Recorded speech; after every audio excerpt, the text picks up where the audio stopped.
Here's the 30-second lesson on what legends know. Never practice nunchucks in a crowded room. Never eat chole before a road trip. Always take your shirt off before you iron it. Don't take a call near a swimming pool. And don't forget, saving is not investing. Legends don't just save, they invest in mutual funds. Mutual fund investments are subject to market risks. Read all scheme-related documents carefully. Emblazoned with the outline of the Shah-e-Zinde Mosque in Samarkand, built by the conqueror Timur the Lame, the badges on the shoulders of the men at the prison camp in eastern Prussia bore the words, Biz Allah Bilem, God is with us.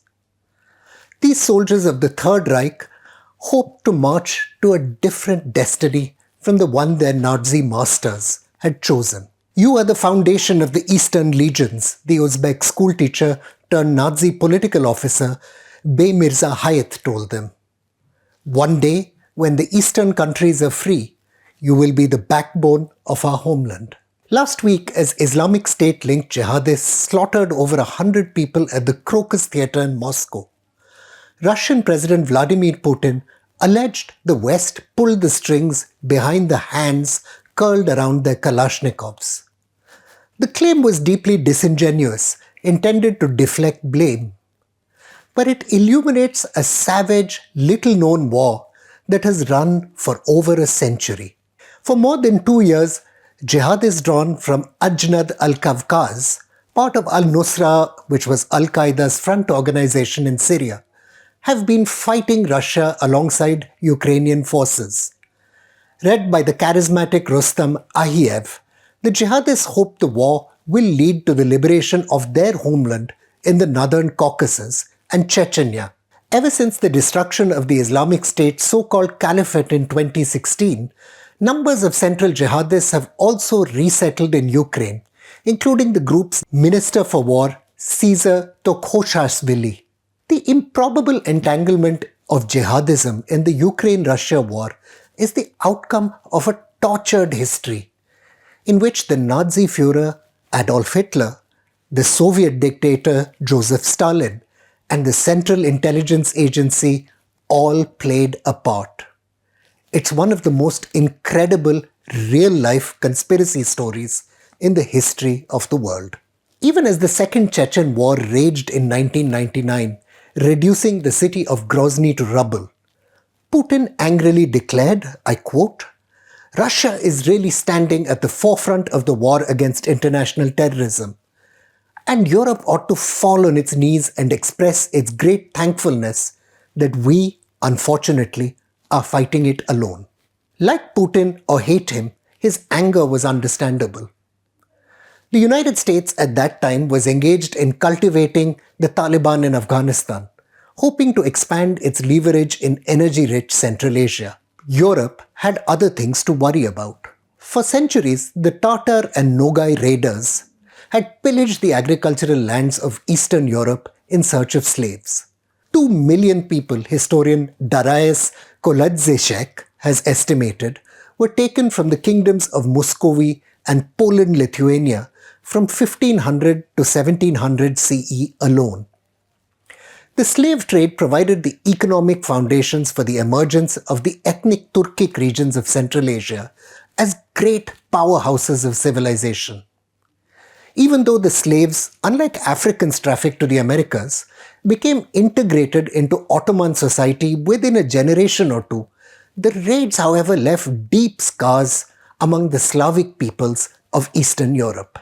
Late in the 19th century, though, the wheel of history turned as it always does. The Russian Empire pushed eastwards through the Crimea, capturing the homelands of the Chechens, Ingush and Dagestanis. Further east, the Khanates of Khiva and Kokand, the Emirate of Bukhara and the Tatar raiding center of Göktepe were seized in a lightning campaign that began in 1865. The Khanate of Merv fell without a shot being fired just a couple of years later. Imperial Russia's efforts to restrict the influence of Islam by limiting the number of Hajj pilgrims and choking religious tithes and endowments provoked multiple rebellions, historian Martha Alcott has recorded. Then the cotton trade collapsed during the First World War, together with the empires of both Moscow and Istanbul. This led to a region-wide insurrection led by the Turkish revolutionary Ismail Enver.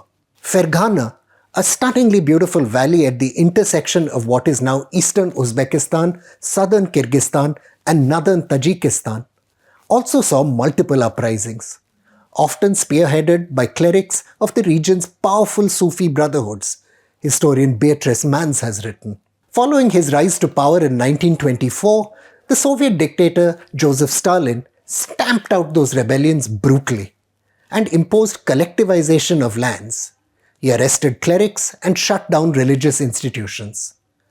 To the Soviet ideologue Lucian Klimovich, Islam was an enemy to be crushed. I quote, an anti-scientific reactionary world concept alien and inimical to the scientific Marxist-Leninist concept.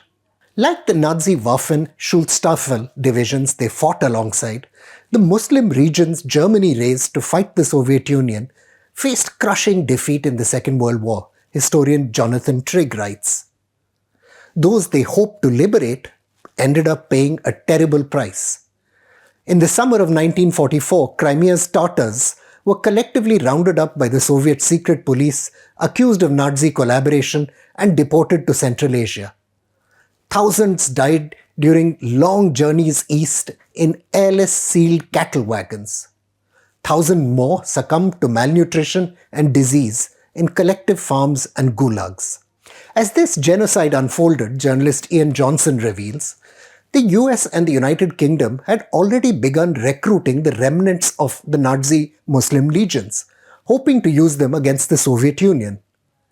Gerhard von Mende, the Nazi bureaucrat who had been in charge of the legions, and his Uzbek protege Vali Qayyum Khan, emerged at the center of this new Cold War covert operation.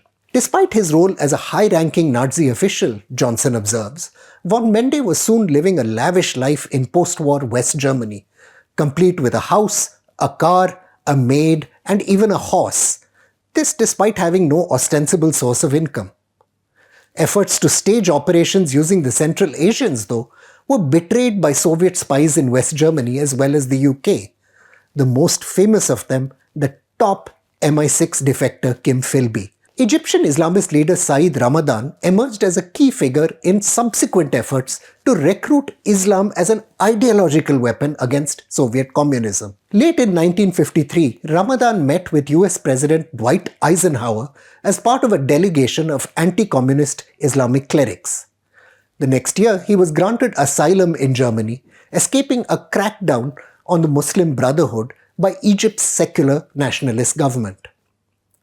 French journalist Caroline Fourest has noted that Ramadan emerged at the vanguard of Islamist causes worldwide. In Pakistan, Prime Minister Liaquat Ali Khan wrote the preface to one of Ramadan's books and gave him a slot on national radio. Ramadan became a close friend of the ideologue Abul Ala Maududi, among the principal theoreticians of the idea of the Islamic State.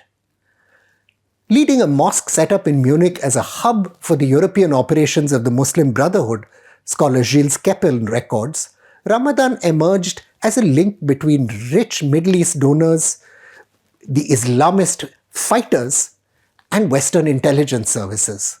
The fires the CIA hoped to ignite would finally catch light in 1979 when the long jihad began in Afghanistan. For the third time in a century, Russia found itself at war with its restive Muslim nationalities, this time fighting against Chechens like Shamil Basayev, who had learned their craft from Al-Qaeda and the Afghan Mujahideen. Following a disastrous campaign against the jihadists in 1994-1996, Putin went to war in Chechnya again in 1999-2004. This time, Russia won, but large-scale terrorism followed the brutal Russian offensive. For example, jihadists killed 334 people, including 186 school children in the village of Beslan, following that up with suicide bombings in several cities. The Fergana Valley also saw intense jihadist violence, with the Islamic movement of Uzbekistan battling the regime of Russian-backed dictator Islam Karimov in the 1990s. Tajikistan saw a brutal civil war from 1992 to 1997, and there was sporadic terrorist violence in southern Kyrgyzstan too. Following the military defeat of these movements, thousands of Central Asian and North Caucasus jihadists drifted towards Syria, joining Al-Qaeda and the Islamic State.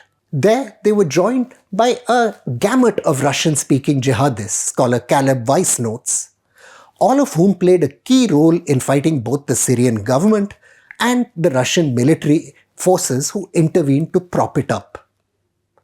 The destruction of the caliphate, though, again left them without a homeland and nowhere to go. In 2016, Ukraine's domestic intelligence service, journalists Pavel Pianazek and Alyona Savchuk reported, made 46 arrests linked to international terrorist groups who had used dozens of crossing points to locate themselves in Kyiv and Kharkiv. Tajikistan, Kyrgyzstan and Turkmenistan citizens were held last year for plotting Islamic State's attacks in Germany and the Netherlands, had all used Ukraine first as a transit point to make claims for asylum in Europe. From history, Putin has probably learned that geopolitics knows few moral qualms. Like the West did after 1945, he fears, it might again use jihadist terror as a tool in the new Cold War that is rising again. The Russian president's handling of jihadist groups in the region hasn't been without opportunism either. Long before the fall of Kabul, Russia cultivated a deep partnership with the Afghan Taliban, hoping to put pressure on the United States and secure Central Asia's flanks against the Islamic State. The road leading to the Crocus Theatre led past many blood-soaked landmarks, each evidence of the cynicism of great powers and their short-sighted failure to address festering resentments. Even today, as Russia and the West face common threats from jihadists, there's very little hope they'll be willing to make common cause against a common enemy. I'm Praveen Swami, and I'm a contributing editor at ThePrint. Thank you so much for watching Security Code.